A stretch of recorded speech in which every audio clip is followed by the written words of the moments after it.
जय गुरु जी। संगत जी, गुरु जी का अनंतम अनंतम शुक्राना और गुरु जी की प्यारी संगत को मेरी तरफ से प्यार भरी जय गुरु जी। संगत जी, आप देख रहे हैं रहमत गुरु जी की। स्वागत है आपका अपने इस चैनल पर। संगत जी, इस चैनल पर आप गुरु जी की प्यारी संगत के डिवाइन सत्संग सुनते हैं। अगर आप भी अपना सत्संग शेयर करना चाहते हैं तो आप हमें डिस्क्रिप्शन में दिए गए व्हाट्सएप नंबर पर अपना सत्संग सेंड कर सकते हैं। तो संगत जी, चलिए सुनते हैं आज का सत्संग। इस सत्संग के बाद हम आपको कुछ उपाय भी बताएंगे। तो चलिए सुनते हैं आज का सत्संग। जय गुरु जी। शुक्राना गुरु जी। अनंतम अनंतम शुक्राना गुरु जी। ओम नमः शिवाय। शिव जी सदा सहाय। ओम नमः शिवाय। गुरु जी सदा सहाय। मैं अपना शुक्राना सत्संग शेयर कर रही हूँ। मैंने सुना था कि गुरु जी जब अपनी ब्लेसिंग्स देते हैं तो वह काउंट नहीं करते, तो हम शुक्राना सत्संग को क्यों काउंट करें। ये एक छोटा सा सत्संग है। गुरु जी हर चीज़ के लिए शुक्राना। ये सांस देने के लिए शुक्राना, हमें ज़िंदगी देने के लिए शुक्राना, हमें बीमारी से बचाने के लिए शुक्राना। मेरी बेटी को डेंगू हुआ था। मैंने गुरुजी से अरदास लगाई थी तो सब ठीक हो गया। गुरुजी सब पर अपनी ब्लेसिंग्स बनाए रखना। जो आंटी जी ये सत्संग शेयर करते हैं उन्हें भी ब्लेस करना। शुक्राना शुक्राना शुक्राना गुरुजी। ओम नमः शिवाय। शिव जी सदा सहाय। ओम नमः शिवाय। गुरुजी सदा सहाय। गुरुजी आपने ही सब देखना है। जो भी अरदास गुरुजी आपसे लगाई है आप ही देखें। शुक्राना गुरुजी। अपने बच्चे की तरफ से शुक्राना, अपने पति की तरफ से भी शुक्राना। शुक्राना गुरुजी। अनंतम अनंतम शुक्राना। मैं यहीं पर अपनी वाणी को विराम लगाती हूँ गुरुजी के मंत्र के साथ। ओम नमः शिवाय। शिव जी सदा सहाय। ओम नमः शिवाय। शिव जी सदा सहाय। ओम नमः शिवाय। गुरु जी सदा सहाय। जय गुरु जी। संगत जी, ये सत्संग रजनी बत्रा आंटी जी की तरफ से था। छोटा सा सत्संग था और बहुत ही प्यारा सत्संग था। अगर आपको ये सत्संग अच्छा लगा हो तो आप इसे लाइक और शेयर जरूर कीजिएगा। तो चलिए आज हम सुनते हैं कुछ उपाय। शिव कहते हैं कि अगर आप गरीबी से मुक्ति पाना चाहते हैं तो ये 3 बातें किसी से ना बताएं। प्रिय भक्तगण, आज हम आपको एक कथा का श्रवण करवा रहे हैं जो सुनने मात्र से आपके जीवन में सुख संपत्ति और धन की वर्षा होगी। तो चलिए कथा को प्रारंभ करते हैं। भगवान शिव माता पार्वती से कहते हैं, ये 3 बातें मानव को कभी भी किसी को नहीं बतानी चाहिए। जो ये बातें नहीं बताते वह इंसान कभी भी गरीब नहीं रहेंगे। फिर माता पार्वती कहती हैं, हे प्राणनाथ, वो कौन सी 3 बातें हैं जिसे जान लेने से इंसान को कभी भी दुखों का सामना नहीं करना पड़ेगा। फिर भगवान शिव कहते हैं, हे देवी, आज मैं पृथ्वी लोक पर एक सन्यासी का रूप धारण करके ये 3 बातें बताने जा रहा हूँ। कृपया आप इस कहानी को ध्यान से सुने। अगर आप ये कहानी सुन रहे हैं तो पूरा सुनिए। इस कथा को आधा अधूरा छोड़ जाने की गलती मत करिएगा, क्योंकि इस पवित्र कथा को पूरा सुनने से ही आपको मनचाही फल प्राप्ति होगी। इसलिए इस कथा को पूरा सुने। आप शिव भक्त हैं तो भोलेनाथ का अनादर ना करें। भगवान शिव पृथ्वी लोक पर एक सन्यासी के रूप में आते हैं। आज इस प्यारी सी कहानी की शुरुआत करते हैं। प्राचीन समय की बात है। एक नगर में एक धनवान सेठ रहता था। उसके घर में किसी भी चीज़ की कमी नहीं थी और उसका परिवार बहुत अच्छा चल रहा था। उसकी पत्नी भी बहुत खुश रहती थी, क्योंकि सेठ हर महीने उसके लिए नए नए गहने खरीदता था और उसे बहुत प्रसन्न रखता था। प्रिय श्रद्धालुओं, सेठ के घर के बगीचे में एक वट वृक्ष था। उस वट वृक्ष के नीचे सन्यासी अपना आसन बिछाकर ध्यान किया करते थे। सेठ और सेठानी दोनों सन्यासियों की बहुत सेवा करते थे और उनकी देखभाल करते थे, क्योंकि वह सन्यासी कई सालों से उस वट वृक्ष में रह रहे थे। सेठ हर रोज सन्यासी को घर का भोजन देते थे और सन्यासी भी उनसे बहुत प्रेम करते थे। भगवान शिव जो सन्यासी थे वे बहुत खुश थे, क्योंकि उन्हें किसी चीज़ के लिए कहीं भी और नहीं जाना पड़ता था। सेठ और सेठानी हर रोज उन्हें स्वादिष्ट भोजन खिलाते थे। प्रिय श्रद्धालुओं, सेठ की पत्नी बहुत ही सरल और भोली स्वभाव की थी। उसकी आदत थी कि वह घर की हर बात बाहर वालों को बता देती थी। एक दिन सेठ की पत्नी ने अपने पति से पूछा, पिया जी, आपका व्यापार कैसा चल रहा है? आप कैसे इतना मुनाफा कमाते हो? श्रद्धालुओं, अपनी पत्नी का ऐसा सवाल सुनकर सेठ ने सारी बात बता दी। सेठ ने कहा, प्रिय, मैं अनाज का धंधा करता हूँ। मैं चंबल की घाटी से अनाज खरीदता हूँ और महंगे दामों में बेचता हूँ। प्रिय श्रद्धालुओं, अपने पत्नी की ये बात सुनकर सेठानी बहुत प्रसन्न हुई। उसने सोचा, मेरे पति को तो बहुत ही बुद्धिमान है। ये बात तो सारे नगर वालों को पता होनी चाहिए कि मेरे पति इतने बुद्धिमान हैं और इतना धन कमाते हैं। तो उसने सेठ की पत्नी ने पूरे नगर में ये बात फैला दी कि उनके पति इस तरीके से पैसा कमाते हैं।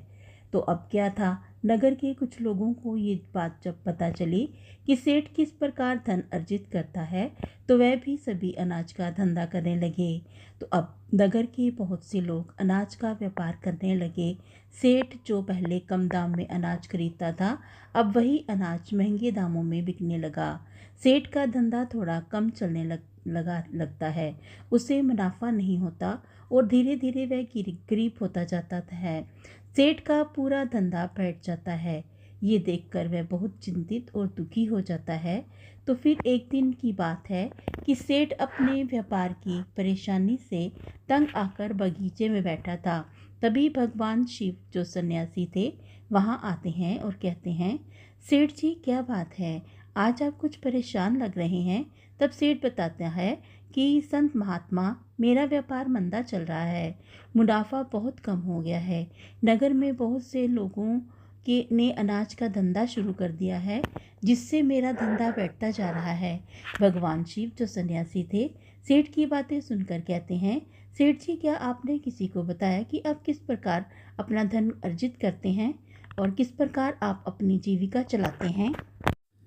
तब सेठ कहता है, हाँ संत महात्मा, मैंने अपनी पत्नी को सारी बात बताई थी। वह मुझसे पूछ रही थी कि आप धंधा कैसे कमाते हैं। तब मैंने उसे बताया कि मैं अनाज का व्यापार करके धन अर्जित करता हूँ। तो अब सन्यासी को सारी बात समझ में आ गई। सन्यासी कहते हैं, सेठ जी, आपने बहुत बड़ी गलती कर दी है। आपको सेठानी जी को ये बातें नहीं बतानी चाहिए थी। आज मैं आपको एक कहानी सुनाता हूँ और इस कहानी के माध्यम से बताऊँगा कि चाहे कितनी भी गरीबी इंसान हो, ये 3 बातें कभी किसी को नहीं बतानी चाहिए। इससे गरीबी आपके आसपास भी नहीं भटकेगी। प्रिय श्रद्धालुओं, अब सन्यासी जो भगवान शिव थे, वह अपनी कहानी प्रारंभ करते हैं। सन्यासी कहते हैं, सेठ जी, एक समय की बात है, एक नगर में एक गरीब आदमी रहता था। वह इतना गरीब था कि अपने परिवार के लिए ठीक से भोजन भी नहीं जुटा पाता था। फिर सन्यासी कहते हैं, सेठ जी, गरीबी मनुष्य के लिए एक अपमानकारी दुख था। बिना धन के गृहस्थी और घर चलाना बहुत मुश्किल था। फिर सन्यासी आगे कहते हैं, सेठ जी, वह गरीब आदमी कैसे कैसे करके अपने घर वालों का पेट पाल रहा था। कभी कभी उनको भोजन मिल जाता था तो कभी भूखे पेट ही सोना पड़ता था। एक दिन उस गरीब की पत्नी ने कहा, हमारे पास तो धन ही नहीं है। सुबह को खा लो तो शाम की उम्मीद नहीं, शाम को खा लो तो सुबह की उम्मीद नहीं। आखिर ऐसे कब तक चलेगा? मैं जैसे तैसे करके घर चला लूँगी, लेकिन आप धन कमाने के लिए परदेश चले जाइए। इस प्रकार से हमारे परिवार का गुजारा नहीं चलेगा। मनुष्य के पास चाहे कितना भी धन हो, लेकिन अगर उसके पास कोई काम नहीं है तो वह धन भी बेकार होता है। अगर हम कुछ नहीं करेंगे तो अपने बच्चों को कैसे पालेंगे? भूखे मरने से अच्छा है कि किसी की छोटी मोटी मजदूरी ही कर लें। अब पत्नी के बार बार कहने पर वह गरीब आदमी धन कमाने के लिए आसपास के किसी गांव में निकल पड़ता है। वह जंगलों के रास्ते से प्रदेश के लिए रवाना हुआ। चलते चलते वह एक जंगल में पहुंच गया। दूर की यात्रा तय करके जा रहा था। बेचारा थक चुका था तो उसने देखा कि आगे एक छायादार बरगद पेड़ है। उस पेड़ की लंबी लंबी शाखाएं थी। उसकी जड़ें जमीन को छू रही थीं। शीतल छाया देखकर वह बेचारा गरीब आदमी उस पेड़ के नीचे बैठकर आराम करने लगा। तो प्रिय श्रद्धालुओं, सन्यासी आगे कहते हैं, वह गरीब आदमी बरगद के नीचे आराम से लेटा हुआ था। तभी उसने देखा कि कहीं से एक सांप आया और वह सांप उसी पेड़ पर चढ़ गया। गरीब आदमी उसको गौर से देख रहा था। वह सोचने लगा, ये सांप इस बरगद पर क्यों चढ़ रहा है और अब क्या करेगा। तभी उसने देखा कि उस पेड़ की डाल पर तोता और मैना का घोंसला था। घोंसले में तोता और मैना के बच्चे रखे हुए थे। सांप को देखकर तोता और मैना के बच्चे डर गए और चिल्लाने लगे। वह गरीब आदमी देखते ही समझ गया कि ये दुष्ट आदमी इन सांपों को, इन बच्चों को खा जाएगा। सोचने लगा कि मैंने तो इन बच्चों को देख लिया है, अगर मैं इन्हें नहीं बचाता हूँ तो मुझे पाप लगेगा। बच्चे तो बच्चे ही होते हैं, चाहे वे इंसान के हों या किसी पक्षी के। बच्चों की हमेशा रक्षा करनी चाहिए। इधर सांप एक बच्चों के पास पहुंच जाता है। तभी वह गरीब आदमी उठता है और फटाफट बरगद के पेड़ पर चढ़ जाता है। उसने उस सांप को मार गिराया और नीचे फेंक दिया। फिर उसी बरगद के नीचे आकर लेट गया। तोता और मैना के बच्चे अपनी रक्षा करने वाले उस गरीब आदमी को मन ही मन बहुत दुआएं देने लगे। श्रद्धालुओं, उस समय तोता और मैना अपने बच्चों के पास आते हैं और अपने माता पिता को पास आया देखकर तोता और मैना के बच्चे बहुत खुश होते हैं। उन्हें पूरी घटना बताते हैं कि आज इस वृक्ष के नीचे जो इंसान लेटा है वो हमारे लिए देवदूत बनकर आया है। हमें खाने के लिए एक भयंकर सांप आया था। इसी इंसान ने उस भयानक सांप को मारकर हमारे प्राण बचाए हैं। हम इसके ऋणी हो गए हैं। अगर ये इंसान उस सर्प को नहीं मारता तो आज हम घोंसले में जीवित नहीं होते। इसका हम पर बहुत बड़ा एहसान हो गया है। अपने बच्चों के मुख से उस मुसाफिर की प्रशंसा सुनकर तोता और मैना बहुत खुश होते हैं। तोता और मैना उस गरीब आदमी के पास पहुंच जाते हैं और कहते हैं कि मनुष्य, तुमने आज हमारे बच्चों की जान बचाई है। अब हमें अपना तूने ऋणी बना लिया है। आप कौन हो और कहाँ जा रहे हो। तोता और मैना के पूछने पर वह गरीब आदमी कहता है कि पक्षियों, मैं एक गरीब आदमी हूँ, धन कमाने के लिए परदेश जा रहा था। सफ़र का थका हारा तो इस बरगद की छाया में बैठकर आराम करने लगा। तब मैंने देखा कि एक दुष्ट सर्प बच्चों को खाने के लिए तुम्हारे घोंसले के पास जा रहा था। मैंने उसे मार डाला। फिर तोता और मैना बोले, भाई तुमने हम पर बहुत बड़ा उपकार किया है। संसार में सबसे बड़ी खुशी बच्चों से ही होती है। बच्चों से अधिक प्रिय तो किसी का कोई नहीं होता। आप भी तो धन कमाने अपने बच्चों के लिए ही जा रहे हैं। अब आपने हमारे बच्चों की जान बचाई है तो हम आपके बच्चों की भूख मिटाना चाहते हैं। तब उन्होंने बताया कि हम दोनों तोता और मैना के नाम के पक्षी हैं। हम हमेशा कीमती मोती खाते हैं और हमने सुना है कि ये मोती मनुष्य के लिए बहुत मूल्यवान होते हैं। हम तुम्हें कुछ मोती देते हैं, तुम उन्हें बेचकर बाजार से कुछ खाने पीने के लिए ले आओ और आज से तुम यहीं रहकर हमारे बच्चों की देखभाल करते रहना। हम तुम्हें इसी तरह हर रोज ये कीमती मोती लाकर देते रहेंगे। तोता और मैना की बात सुनकर वह गरीब आदमी खुश हो गया। सोचता है कि अगर हमें यही धन मिलेगा तो हम बाहर क्यों जाएंगे। प्रिय श्रद्धालुओं, वह आगे कहता है कि सेठ जी, वह गरीब आदमी तोता से कुछ मोती लेकर बाजार गया और अपने खाने पीने का सामान खरीद लाया। उस वृक्ष के नीचे उसने एक झोंपड़ी बना ली और वहीं रहने लगा और तोता मैना के बच्चों की देखभाल करने लगा। अब तो तोता और मैना निश्चिंत हो गए थे। उन्हें उनके बच्चों की रक्षा करने वाला मिल गया था। अब वह निश्चिंत होकर भोजन के लिए सुबह अपने घोंसले से उड़ जाते थे और शाम को लौट आते थे। अपने बच्चों के घोंसले से को सुरक्षित देखकर वे बहुत खुश होते थे और उस गरीब आदमी का धन्यवाद करते थे और उसे कुछ मोती लाकर देते थे। इस तरह धीरे धीरे तोता और मैना की नौकरी करते हुए उस गरीब व्यक्ति को 2 महीने बीत गए थे। इधर तोता और मैना के बच्चे भी बड़े हो गए थे। अब उस गरीब आदमी को अपनी पत्नी और बच्चों की याद आने लगी। एक दिन उसने तोता और मैना से कहा कि हम अपने घर जाना चाहते हैं, पता नहीं हमारी बच्चे और मेरी पत्नी कैसे होंगे।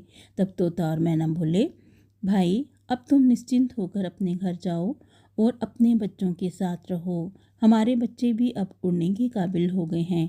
अब कोई भय नहीं है। तुम अपनी पत्नी और बच्चों को देखो। तुम्हें हमसे मिलने का मन हो तो इसी स्थान पर आ जाना। तो इतना कहकर तोता और मैना उस गरीब आदमी को ढेर सारे मोती दे देते हैं। अब वह गरीब आदमी उन मोतियों को अपने साथ लेकर अपने घर पहुंच जाता है। उसने वह मोती अपनी पत्नी को दिखाए तो उसकी पत्नी बहुत प्रसन्न हुई। उसने पूछा, पतिदेव तुम ये कीमती मोती कहाँ से लेकर आए हो? तब उस पत्नी ने बताया, है प्यारी, मैं बीते 2 महीने से एक तोता और मैना की नौकरी कर रहा था। उन्हीं ने मुझे ये मोती दिए हैं। इन्हें बेचकर हमें अपना घर बड़ा बनवाएंगे, अपने बच्चों को अच्छे वस्त्र ला कर देंगे और तुम्हें भी नए नए गहने बनवा कर दूंगा। प्रिय श्रद्धालुओं, भगवान शिव सन्यासी रूप में कहते हैं, सेठ जी, अब वह आदमी उन मोतियों को बेचकर बाजार से अपने घर का सारा ज़रूरी सामान ले आया और अपना नया घर बनवाने लगा और आराम की ज़िंदगी जीने लगा। प्रिय श्रद्धालुओं, उस नगर के राजा प्रताप सिंह एक अजीब रोग से ग्रसित हो गया। नगर में दूर दूर से बड़े बड़े वैद्य राजा को देखने आए और अपने अपने तरीके से इलाज शुरू किया, लेकिन राजा के स्वास्थ्य में कोई सुधार नहीं हुआ। तब किसी के इलाज से राजा ठीक नहीं हुए तो वैद्य ने राजा से कहा, महाराज आपकी ज़िंदगी बच सकती है अगर आपको तोते के बच्चे का मांस मिल जाए तो आप हमेशा के लिए ठीक हो जाएंगे। इस प्रकार वैद्य की बात सुनकर राजा प्रताप सिंह ने अपने राज्य में घोषणा करवा दी कि यदि कोई उसे तोता ला कर देगा तो उसे सोने के सिक्के दिए जाएंगे। प्रिय श्रद्धालुओं, धीरे धीरे ये बात पूरे राज्य में फैल गई। सब लोग तोते की तलाश में इधर उधर लग गए, पर किसी को भी तोता नहीं मिला। एक दिन गरीब आदमी की स्त्री अपने पड़ोस में कुछ स्त्रियों के साथ बैठकर बात कर रही थी। घर की गृहस्थी की बातें हो रही थीं। बातों ही बातों में तोते की चर्चा छिड़ गई। एक स्त्री बोली, क्या तुम्हें पता है कि राजा साहब ने तोते का बच्चा लाने का आदेश दिया है? तो तोता लाना कोई आसान काम नहीं है। जब गरीब आदमी की पत्नी ने सुना कि राजा साहब बीमार हैं और उन्होंने घोषणा की है कि जो कोई उन्हें तोते का बच्चा ला कर देगा उसे सोने के सिक्कों से मालामाल कर देंगे। ये सुनकर उस गरीब आदमी की पत्नी ने कहा, अरे बहनों, तोता लाना कौन सी बड़ी बात है। मेरे पति तो 2 महीने से तोता और मैना की नौकरी करके आए हैं। वह एक नहीं कई तोते ला सकते हैं। इतना कहने के बाद वह अपने घर चली गई। नगर की स्त्रियों ने उसकी बात सुनी और अपने पतियों से बताई। धीरे धीरे ये बात पूरे इलाके में फैल गई। राजा ने भी सुना कि उनके राज्य में एक व्यक्ति है जो तोता और मैना के पास नौकरी करके आया है। राजा ने अपने सैनिकों को आदेश दिया कि उस आदमी को पकड़ कर लाएं और उससे कहें कि एक तोता का बच्चा ला कर दे। राजा ने कहा, इसके बदले हम तुम्हें मुंह मांगा इनाम देंगे। ये सुनकर वह आदमी घबरा गया और बोला, महाराज आप मेरे प्राण ले लो, पर मैं आपको तोते का बच्चा लाकर नहीं दे सकता। मैंने तो उनकी जान बचाई थी। एक रक्षक एक भक्षक कैसे बन सकता है? उसके इनकार करने पर राजा प्रताप सिंह बहुत नाराज हुए और बोले कि अगर तुमने हमारी बात नहीं मानी, तोते का बच्चा लाकर नहीं दिया, तो हम तुम्हारी पत्नी और बच्चों को मरवा देंगे। प्रिय श्रद्धालुओं, फिर भगवान शिव रूपी सन्यासी रूप में कहते हैं, मनुष्य सबसे ज़्यादा कमज़ोर तब पड़ता है जब उसके बच्चों की सुरक्षा की बात आती है। ऐसे में कुछ भी करने को मजबूर हो जाता है। राजा की बात सुनकर वह गरीब आदमी बहुत घबरा गया। उसने सोचा कि अब मुझे किसी भी तरह तोते का बच्चा लाकर राजा को देना ही होगा। जब वह घर आया और अपनी पत्नी को डांटने लगा, तुमने ये क्या कर दिया? तुम्हें बिल्कुल भी समझ नहीं है हम क्या करते हैं और कहाँ जाते हैं। तुमने ये बात नगर की स्त्रियों को क्यों बताई? धीरे धीरे ये बात राजा के पास पहुंच गई। अब बताओ मैं क्या करूं? जिन तोता और मैना ने हमें खाने को भोजन दिया, रहने को नया घर दिया, पहनने के लिए अच्छे अच्छे वस्त्र दिए, मैं उनके साथ गद्दारी कैसे कर सकता हूँ? तुमने ये बात उन महिलाओं को बताकर बहुत बड़ी भूल की है। वह व्यक्ति कहता है कि प्रिय, अपने घर की कुछ बातें दूसरों को कभी नहीं बतानी चाहिए। पहली बातें, आपके घर में कितना धन है, आपकी कमाई का स्रोत क्या है, ये सब दूसरों को कभी नहीं बताना चाहिए। दूसरी बात, घर में आपसी प्रेम की बातें, पति पत्नी के प्रेम की बातें बाहर वालों को नहीं बतानी चाहिए। तीसरी बात, आपसी लड़ाई झगड़े और मतभेद और मान अपना अपमान की बातें दूसरों के सामने नहीं करनी चाहिए, वरना लोग हमारी गुप्त बातें जानकर हमारी हमको कमज़ोर समझकर हमारा फ़ायदा उठाते हैं। चौथी बात, अपनी कमज़ोरी दूसरों के सामने ना बताएं और अपनी उन्नति का राज किसी को ना बताएं। जिन बातों को कहने से आपके परिवार में दुख आ सकता है, वे बातें कभी भी बाहर नहीं करनी चाहिए। खासकर उन बातों को अपनी स्त्री से ना कहें जिन बातों से घर की मान प्रतिष्ठा नष्ट होती है, परिवार पर संकट आता है, किसी की जान जाती है, परिवार में फूट पड़ती है या आपके रिश्ते खराब होते हैं, क्योंकि स्त्रियों के पेट में इस तरह की बातें नहीं पचती हैं। अब वह गरीब आदमी बोला, प्रिय, तुम्हारी ये गलती आज हमारे परिवार को मौत के मुंह में डाल रही है। यदि तुमने इस बात को छुपा लिया होता तो आज हम निर्भय होकर अपने घर में आनंद की जिंदगी जी रहे होते। अब राजा की आज्ञा है तो तोते का बच्चा लाकर राजा को देना ही पड़ेगा, लेकिन ऐसा करने से मैं पापी कहलाऊंगा। जिन बच्चों की मैंने इतने दिन देखभाल करी, जिन्हें मैंने मरने से बचाया, अब मैं उन्हें किस प्रकार मौत के मुंह में डाल सकता हूँ? पत्नी कहने लगी, पतिदेव, अब जो भी हो, लेकिन हमें अपनी और अपने बच्चों की जिंदगी बचानी है तो आपको ये पाप करना ही पड़ेगा। प्रिय श्रद्धालुओं, अब तो बेचारा बड़ा लाचार होता हुआ वह गरीब आदमी जंगल की ओर चल पड़ा, जहाँ वह तोते के बच्चे की देखभाल करता था। उधर जब तोता और मैना और उनके बच्चों ने उस गरीब आदमी को अपने पास आता हुआ देखा तो वह बड़े खुश होने लगे। अपने बच्चों को अत्यंत खुश देखकर तोता और मैना कहने लगे, अरे बच्चों, तुम इतने खुश क्यों हो रहे हो? वह तो तुम में से किसी एक को ले जाने आ रहा है। तुम में से कौन है जो आज उसके साथ जाकर उसकी और उसके बच्चों की जान बचाएगा? फिर तोता कहता है कि बच्चों, लेकिन एक बात याद रखना, तुम में से जो भी उसके साथ जाएगा वह कभी लौट कर नहीं आएगा। वह नगर के राजा का भोजन बन जाएगा। फिर श्रद्धालुओं, तब तोता के बच्चों ने पूछा कि आप ऐसा क्यों कर रहे हैं? तोता बताता है कि बच्चों, यहाँ का राजा बीमार पड़ गया है। वैद्य ने उसे तोते का बच्चे का मांस खाने के लिए कहा है, इसलिए वह तुम में से एक को ले जाने के लिए आया है। यदि तुम में से कोई उसके साथ जाने को तैयार है तो जा सकता है। तभी उनमें से एक बच्चा कहने लगा, हे माता पिता, उस आदमी ने हम सब की ज़िंदगी बचाई है और आज वह आदमी बहुत मुसीबत में है। ऐसे में हमें भी उसकी मदद करनी चाहिए, चाहे हमारी जान ही क्यों न चली जाए, लेकिन हम उसके साथ ज़रूर जाएंगे। इधर वह आदमी उस बरगद के पेड़ के नीचे आता है और तोता मैना से अपना दुख बताता है। तब तोता मैना कहते हैं, भाई, तुम चिंता ना करो, हमारे बच्चे तुम्हारे साथ जाने के लिए तैयार हैं। तुम इनमें से किसी एक को ले जाओ। श्रद्धालुओं, अब वह गरीब आदमी उनमें से एक तोते के बच्चे को लेकर लौट जाता है और राजा को लाकर दे देता है। राजा उस तोते के बच्चे को एक पिंजरे में बंद कर देता है और अपने नौकर को रखने के लिए कहता है। राजा कहता है कि हम इसे सुबह निकालेंगे और फिर इसका मांस खाएंगे। अब क्या होता है कि राजा प्रताप सिंह का एक बेटा था जो पशु पक्षियों से बहुत प्यार करता था। उसे ये नहीं पता था कि ये तोता उसके पिता के खाने के लिए लाया गया है। वह अपने मित्रों के पास उसी जगह खेल रहा होता है जहाँ तोते का बच्चा पिंजरे में कैद था। राजकुमार ने जब उस सुंदर तोते को देखा तो वह उसके साथ खेलने लगा। तभी राजकुमार का एक मित्र कहता है, मित्र, तुम इस पक्षी को बाहर निकालो। कितना सुंदर तोता है। पिंजरे में इसका रहना बिल्कुल सही नहीं है। हम इसे आज़ाद कर देते हैं। अपने मित्रों की बात सुनने के बाद राजकुमार ने उस तोते के बच्चे को पिंजरे से बाहर निकाल दिया।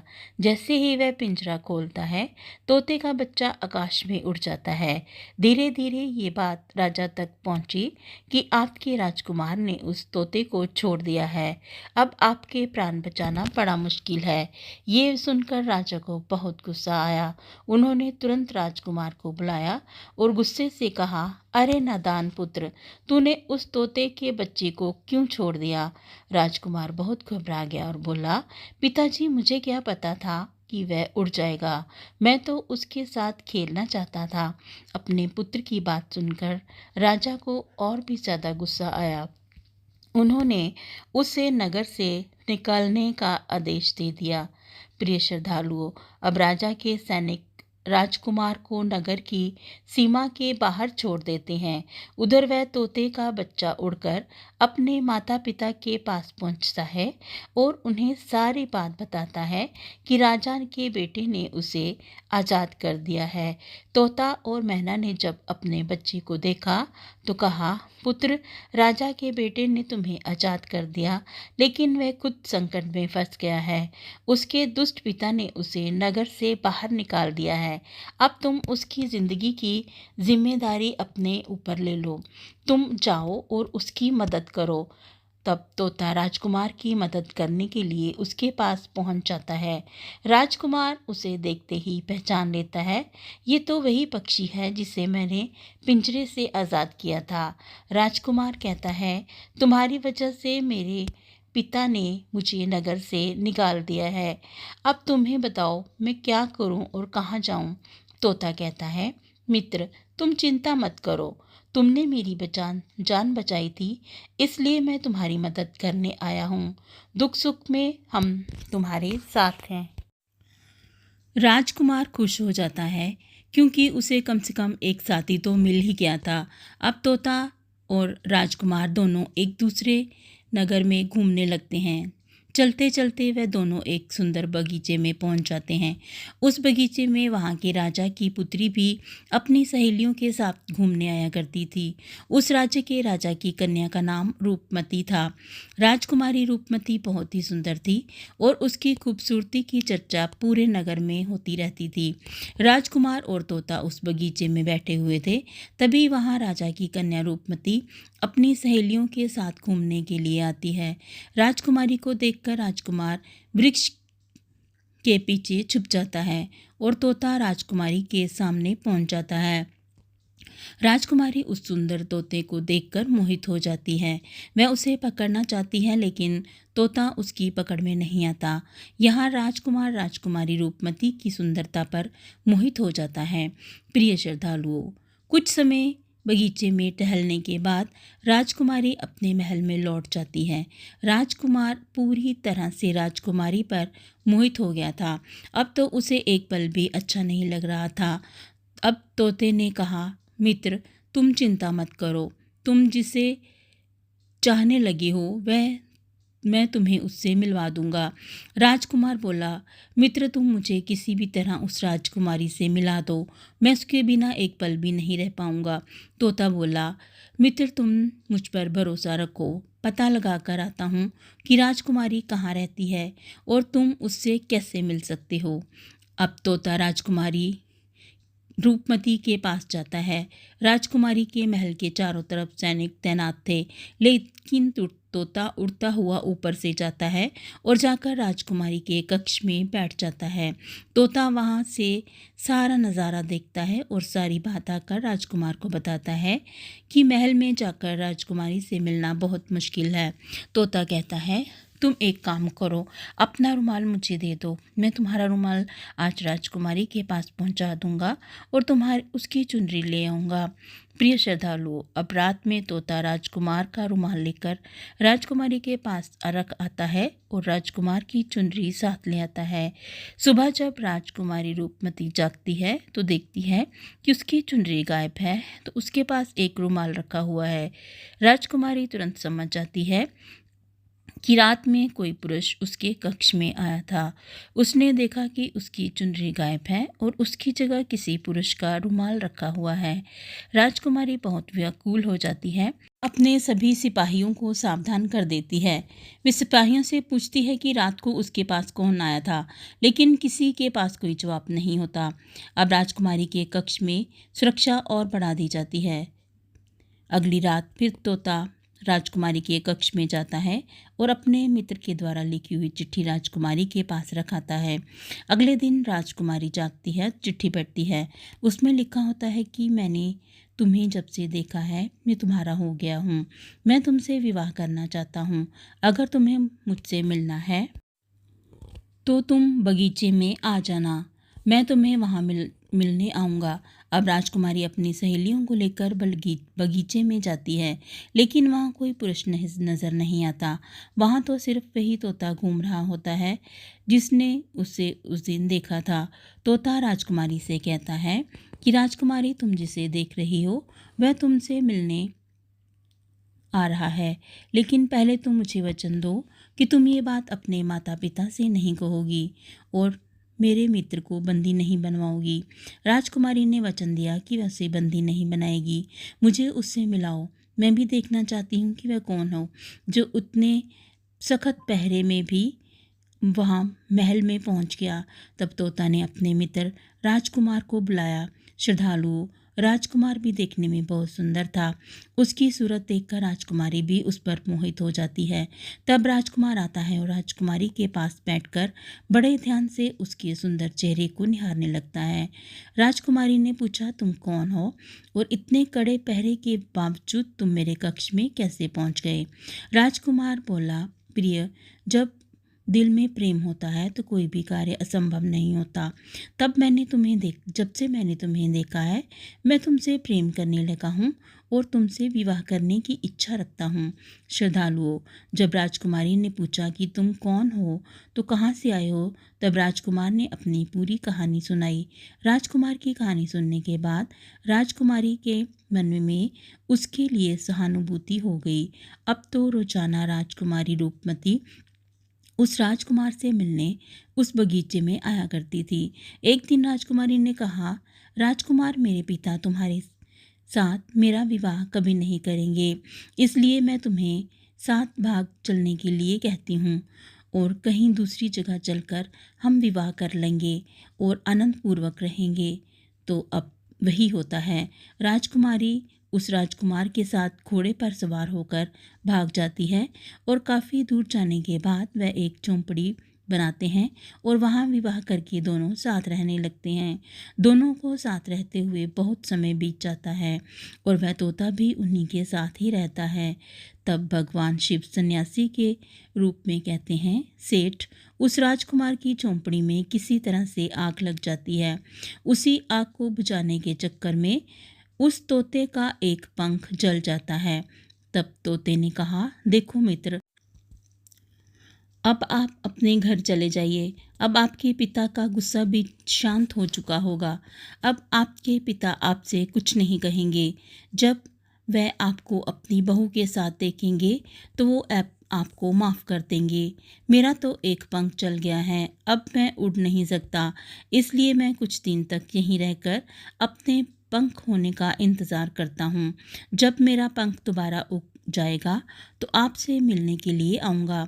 प्रिय श्रद्धालुओं, इस प्रकार से वह दोनों राजकुमार और उसकी पत्नी अपने नगर के लिए चल देते हैं। चलते चलते रास्ते में एक नदी पड़ती है। उस नदी पर एक नाविक नाव चलाता था। राजकुमार अपनी पत्नी को लेकर नाव में बैठ जाता है। जैसे ही नाव नदी के बीच पहुंचती है तो राजकुमार देखता है कि एक चूहा बार बार नाव पर चढ़कर आता है, लेकिन नाविक उसे हटाकर नदी में गिरा देता है। कई बार उस चूहे को नाविक ने हटा दिया। तब राजकुमार कहने लगा, अरे ये बेचारा इस प्रकार से जल में डूबकर मर जाएगा। ये अपने प्राण की रक्षा करने के लिए नाव पर चढ़ा है, इसे चढ़ने दो। जब राजकुमार ने नाविक से कहा कि आप इस चूहे को चढ़ जाने दें, तो राजकुमार के कहने पर उस नाविक ने उस चूहे को अपनी नाव में चढ़ जाने की दिया। जैसे ही चूहा नाव के अंदर गया, वह अंदर जाकर छुप गया। थोड़ी देर के बाद देखा कि नाव के अंदर धीरे धीरे पानी आने लगा है। उसी चूहे ने नाव को काटकर उसमें छेद कर दिया था, जिससे नाव में पानी भरने लगा। जब नाव में पानी भरने लगा तब नाव डूबने लगी। धीरे धीरे जब नाव पूरी तरह डूब गई तो उसी समय राजकुमारी और राजकुमार पानी में बहने लगे। पानी के बहाव से राजकुमार बहुत दूर पहुंच गया और राजकुमारी रूपमती भी उसी पानी में बहती हुई राजा के बगीचे में जा पहुंची। बगीचे में रहने वाला माली जब राजकुमारी को बेहोश अवस्था में नदी के किनारे पड़ा देखता है तो वह जाकर राजा को खबर देता है। राजा जब सुंदर लड़की को देखता है तो वह उस पर मोहित हो जाता है और सुंदर लड़की को देखकर उसे अपने महल में ले आता है और राजा वैद्य से उसका इलाज करवाता है। श्रद्धालुओं, कुछ दिन बीतने के बाद जब राजकुमारी ठीक हो जाती है तो एक दिन वह देखती है कि राजा उसके करीब खड़ा है। राजा ने पहले ही राजकुमारी रूपमती के चेहरे को निहार रखा था। अब वह राजकुमारी से विवाह करना चाहता था। राजा कहने लगा, राजकुमारी, तुम्हारा भी इस दुनिया में कोई नहीं है। अब हम तुम्हें अपनी पत्नी बनाएंगे। तुम हमारी रानी बन जाओ और हमारे महलों में बड़े आराम के साथ रहो। तब राजकुमारी रूपमती बहुत ही बुद्धिमान थी। उसने अपने मन में विचार किया कि यदि वह इस समय राजा को विवाह करने से मना करती है तो राजा उसके साथ जबरदस्ती करेगा। इसलिए उसने राजा से कुछ दिनों के लिए समय मांगा। रूपमती बोली, राजा साहब, थोड़े दिन ठहर जाओ, उसके बाद मैं तुमसे विवाह कर लूँगी। अब राजकुमारी उसी राजा के महल में रहने लगी और गरीब असहाय लोगों को भोजन करवाने लगी। श्रद्धालुओं, अब इधर क्या होता है, उसका पति जो राजकुमार था, जो पानी में बह गया था, वह बेचारा मुसीबत का मारा हुआ इधर उधर घूमता हुआ उसी जगह पर भोजन की तलाश में पहुंच जाता है जहां राजकुमारी गरीबों को भोजन कराती थी। वही राजकुमार भी पहुंच गया। राजकुमारी ने उसे देखते ही पहचान लिया और उसकी आंखों में आंसू आ गए। राजकुमारी ने राजकुमार को एकांत में बुलाया और सारी बात बताई। उसने कहा, हे स्वामी, आप यहाँ आराम से रहिए, मैं इसी राजा की नौकरी कीजिए। जब हमें मौका मिलेगा तो हम यहाँ से भाग चलेंगे। राजकुमार उसकी बातों में सहमत हो गया और राजा का नौकर बनकर महल में रहने लगा। वह राजकुमारी रूपमती की सहायता करने लगा और गरीबों को भोजन परोसने लगा। लेकिन राजा को ये नहीं पता था कि राजकुमार उसका पति है। राजा तो उसे अपने नौकर समझता था। इस प्रकार राजकुमारी रूपमती राजकुमार के साथ पक्षियों को दाना चुगाती थी। एक दिन वही तोता राजकुमारी के यहाँ दाना चुगने आया। अब उसके नए पंख निकल आए थे। जब वह दाना चुगने आया उसने राजकुमार और राजकुमारी को पहचान लिया। राजकुमारी रूपमती ने तोता को देखा तो उसकी आंखों से आंसू झलक आए। उन्होंने तोते को पूरी कहानी सुनाई कि वह किस प्रकार से यहाँ फंस चुके हैं और राजा को भी नहीं पता कि वह पति पत्नी हैं। तब तोता कहने लगा, राजकुमार, आप चिंता मत करो, आज रात राजा के सभी सैनिक सो जाएंगे, तब हम तुम्हें यहाँ से निकालकर तुम्हारे पिता के घर पहुँचा देंगे। प्रिय श्रद्धालुओं, वही हुआ जो होना था। जब रात होती है तो राजा के सभी सिपाही गहरी नींद में सो जाते हैं। जब सभी सैनिक सो गए उसी समय राजकुमारी और राजकुमार महल से निकल पड़े। रात के अंधेरे में वह राजकुमार अपने पिता प्रताप सिंह के नगर में पहुंच गया। राजकुमार अपनी पत्नी को साथ लेकर अपने पिता के पास पहुंचा। उन्हें देखकर पिता बहुत प्रसन्न हुआ। उसे अपनी करनी पर पश्चाताप हुआ। उसने अपने पुत्र को नगर से निकालकर बहुत बुरा किया। वह बार बार अपने पुत्र से क्षमा मांगता है। तब राजकुमार ने बताया, हे पिताजी, मेरी रक्षा उसी तोते ने की जिसे आप मारकर खाना चाहते थे। उसी ने मेरे प्राण बचाए हैं और मुझे शत्रुओं से छुटकारा दिलाया है। राजकुमार के मुख से तोते की बात सुनकर राजा बहुत प्रसन्न हुआ और उसी दिन से राजा ने प्रण किया कि आज से हमारे राज्य में कोई भी पशु पक्षियों को नहीं मारेगा और सभी लोग उन्हें दान देंगे। प्रिय श्रद्धालुओं, इतनी कहानी सन्यासी सेठ जी को सुनाते हैं और बताते हैं कि देखा सेठ जी, इस प्रकार कुछ बातें बताने पर जीवन में घोर संकट आ सकता है, इसलिए ये बातें किसी को भी नहीं बतानी चाहिए। जैसे आपने अपने पत्नी को बताया कि आप किस प्रकार धन अर्जित करते हैं, आपका व्यापार खतरे में है।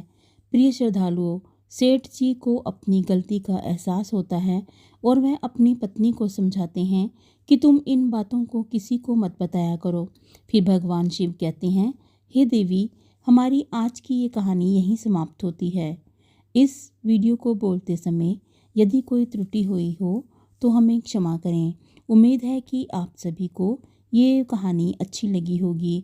अगर आप शिव के भक्त हैं तो इस चैनल को सब्सक्राइब करो और वीडियो को लाइक करो और हमें कमेंट में हर हर महादेव ज़रूर लिखें। जय गुरु जी, शुक्राना गुरु जी।